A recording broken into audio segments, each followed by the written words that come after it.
Hi, today's topic is about flight delay compensation and how far back you can go to make that claim. Well, actually, you can go back 6 years. So any flight that you took that was in the last 6 years and where there was a delay, and I'll run through the criteria that you have to satisfy, you can make a claim for flight delay compensation. So let's take a look at that. So first of all, if any flight that you've taken in the last 6 years had a delay of more than 3 hours, then you should be able to make a claim. But of course, you've got to satisfy the other criteria too. And when we talk about a delay, what we're talking about is the delay of arrival. So the amount of time the flight arrived over the scheduled time that it was due to arrive where you were going to or arriving back from. And the flight arrival time is deemed to be when the doors of the aircraft are opened, not when it lands on the tarmac. The second piece of information that you need to look at in regards to your delayed flight is whose fault was the delay. Now, if the delay wasn't the fault of the airline, then you won't be able to make a claim. So, for example, bad weather, maybe that's fog or snow or hurricanes, that is not deemed to be the airline's fault. Erupting volcanoes, of course, that's not the airline's fault. Bird strikes is another one. So a bird strike wouldn't count as being the airline's fault. Also, strikes. If the staff of an airline, and we know all about British Airways and their striking crew, that is not the airline's fault.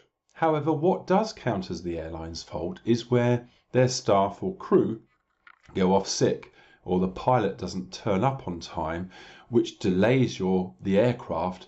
And if the airline hasn't been able to sort that out in time, then that would be deemed to be their fault. And in fact, there was a case involving an airline and technical faults or difficulties with an aeroplane, and that again is deemed to be their fault. So that's the second piece of information you need to define or need to work out, is whether or not it was the airline's fault. Once you've established those two pieces of information, the next thing to look at is where the flight was arriving at. So, and the distinction here is whether or not the airline was an EU operated airline or not. So EU operated airlines would include the likes of British Airways, EasyJet, Ryanair, Lufthansa, Air France and so on. They are operated out of a European country.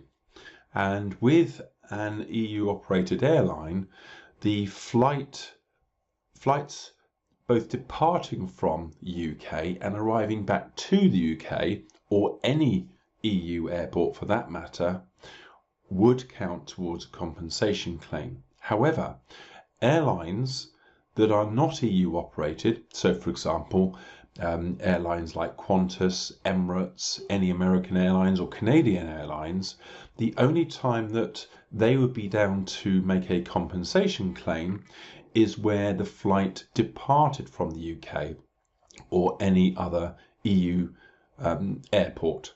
So any flight arriving back into the UK by a non-EU aircraft or operated airline, you would not have a case for a claim. Finally, what impacts the amount of what you can claim from the airline is down to the distance travelled. Starting at over 1,500 kilometres, or the 1,500 kilometres is the first distance milestone, and then the next one is 3,500 kilometres. And the range of compensation that you are due for the effect of a delay or a cancellation is anything from 125 euros all the way through to 600 euros, and that's per person. So if in your party you had 2 people travelling, you'd be able to claim for both of you. But also included in that claim would be for things like if you were at the airport and you had to get refreshments, or even if the delay was overnight, so you had to get a hotel stay, and where the airline hasn't paid for those up front, you would also be able to make a claim for those too. Ultimately, the airlines have a duty of care to its passengers, and that's the underlying principle here. So, if you've had any flights between now and 6 years ago that were delayed and fall into the criteria that I've just discussed, you would be able to make a claim.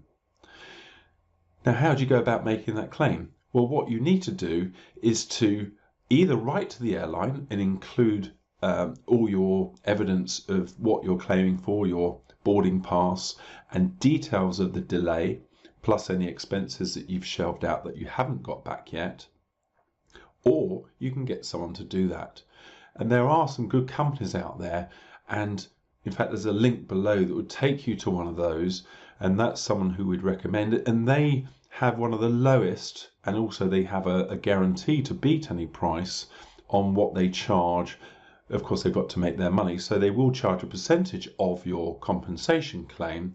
But of course, they've got the in-house legal team, they've got the expertise, and it takes away all the hassle. And some people don't like writing letters, and they will make that claim for you and pay your compensation straight into your bank. And it's a no-win, no-fee. So there's actually no risk to you, and they will only get paid when you get your compensation. So the choice is yours. If you've got a flight that was delayed and falls into those criteria over the last 6 years, then there's an opportunity that there's a claim there sitting, waiting for you.